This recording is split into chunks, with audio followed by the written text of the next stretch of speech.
Local train চালু নিয়ে সোমবার রাজ্য রেল বৈঠকে থাকছেন মুখ্য সচিব আলাপন বন্দ্যোপাধ্যায় সহ রাজ্য প্রশাসনের শীর্ষ আধিকারিক ও পূর্ব রেলের কর্তারাও। স্পেশাল ট্রেন চালুর দাবিতে বিক্ষোভ বারাসতে সোমবার বারাসত স্টেশন লাগোয়া অংশে বাম শ্রমিক সংগঠন ঠিকা শ্রমিকদের স্বার্থ রক্ষায় বিক্ষোভ অবস্থান। নদিয়ার কল্যাণী গয়েশপুরে বিজেপি কর্মী খুন সহ রাজ্যের সর্বত্র বিজেপি কর্মীদের খুন সন্ত্রাসের প্রতিবাদে সারা রাজ্যে বিজেপির বিক্ষোভ কর্মসূচি সহ বীজপুর থানার আইসির কাছে স্মারকলিপিও জমা দেন বিজেপির কর্মী সমর্থকরা। সোমবার কল্যাণীতে গণতন্ত্র রক্ষায় সাধারণ মানুষ বন্ধ পালন করলেন। দোকানপাট বন্ধ সহ বন্ধের সমর্থনে রাস্তায় বিজেপির বাইক মিছিল। বীরভূমের মল্লারপুরে পুলিশ হেফাজতে নাবালকের মৃত্যুর ঘটনায় মৃত নাবালকের বাড়িতে গিয়ে পরিবারের সঙ্গে দেখা করে ফল মিষ্টি সহ বিভিন্ন সামগ্রী তুলে দেন বীরভূমের হাসন বিধানসভার বিধায়ক মিল্টন রশিদ।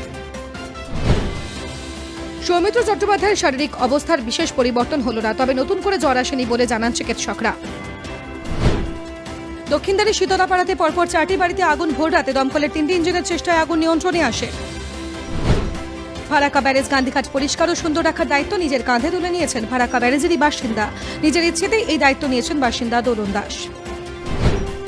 পূর্ব বর্ধমানের মঙ্গলকোট থানার উদ্যোগে বাল্যবিবাহ বন্ধের জন্য অভিনব উদ্যোগ নতুনহাট ইউথ ক্লাবের। এই কর্মসূচিতে অংশগ্রহণ প্রায় শতাধিক স্কুল ছাত্রের।